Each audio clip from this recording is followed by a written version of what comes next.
আসসালামু আলাইকুম। কী অবস্থা সবার, কেমন আছেন? জায়গাটা কি চিনতে পারছেন? এটা একটি বরিশালের ঘোরার অন্যতম একটা জায়গা। অনেকেই ভাববে ৩০ গোডাউন, তারপরে মুক্তিযোদ্ধা পার্ক, এইসব জায়গা হচ্ছে বরিশালের ঘোরার জন্য একদম ঐতিহ্যবাহী জায়গা। কিন্তু এই লোকেশনটা কি আপনারা চিনতে পারছেন? বলুন তো এটা কোথায়? এটা আর দূরে কোথাও না, এটা ৩০ গোডাউনেরই কাছাকাছি।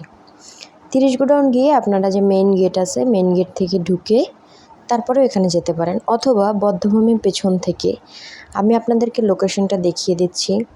৩০ গোডাউনের সামনে থেকে একটু সামনে এগিয়ে তারপরে নতুন একটি নদীর পাড়ে একটা ছোট একটা পার্ক বা একটু ঘোরার মতো বা হাঁটার মতো একটা জায়গা করেছে।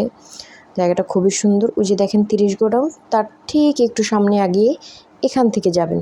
এই যে মাঝখান থেকে নদী গেছে আর দুই পাশ থেকেই হাঁটার জায়গা করছে।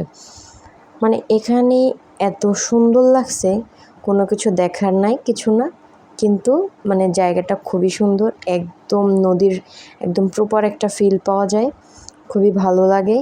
আপনারা চাইলে ৩০ গোডাউনের ভিতর থেকেও আসতে পারেন। ৩০ গোডাউনের ভিতরে এসে নদীর পাড়ে এসে একদম ডান দিকে সোজা চলে আসবেন, সোজা আসলেই এখানে আসতে পারবেন। তো দেখেন জায়গাটা কত সুন্দর। আমরা সেদিন বিকেলে গিয়েছিলাম, খুবই ভালো লেগেছে। আর একদম এত বাতাস ছিল যা খুবই খুবই ভালো লাগার মতো। আর এখান থেকে আপনারা আরেকটা কাজ করতে পারেন, এই যে নদীর ওপারে যে জায়গাটুকু দেখেন মানুষজন দেখা যাচ্ছে ছোট ছোট, তো ওখানে আপনারা যেতে পারবেন। ওখানে কাজ চলতেছে, কিন্তু ওই পাশটা থেকে যেতে হবে। আমি আপনাদেরকে শুরুতেই দেখিয়েছি যে দুই পাশেই ঘুরতে যাওয়া যাবে। তো এই জায়গাটাতে ছেলেমেয়েরা গিয়েছে, কিন্তু কাজ চলতেছে, রাস্তার কাজ শেষ হয়ে গেলে এখানেও খুব সুন্দর একটা জায়গা। আর ওইটা কি দেখা যাচ্ছে বলেন তো? আমাদের দপদপিয়া ব্রিজ।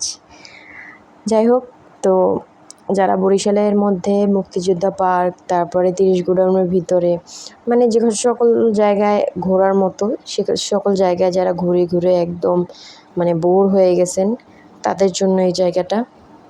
তো আসবেন, মাঝে মাঝে ভালো লাগবে। আর বরিশাল তো যারা আছে বরিশালে বা যারা ঘুরছে তারা জানে যে বরিশাল কত সুন্দর আর কত স্নিগ্ধ একটা পরিবেশ বরিশালে। আর যারা আসেননি তাদেরকে বলবো যে যদি ঘুরতেও হয় কখনো, তাহলে বরিশালে আসবেন, ঘুরবেন, দেখবেন ভালো লাগবে। আমার মনে হয় না যে যারা বরিশালে ঘুরে তাদের খারাপ লাগে।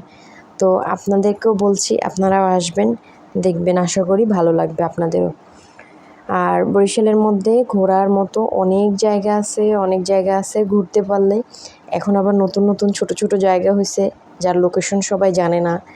ওই সমস্ত জায়গাগুলো অনেক সুন্দর। আমি মাঝে মাঝে একটু টুকটাক যাওয়ার চেষ্টা করি আর আপনাদের সাথে শেয়ার করার চেষ্টা করি। যাই হোক, আপনারা ভালো থাকবেন আর এই সমস্ত জায়গায় একটু ঘুরতে যাবেন, দেখবেন নিজের মন ভালো থাকবে।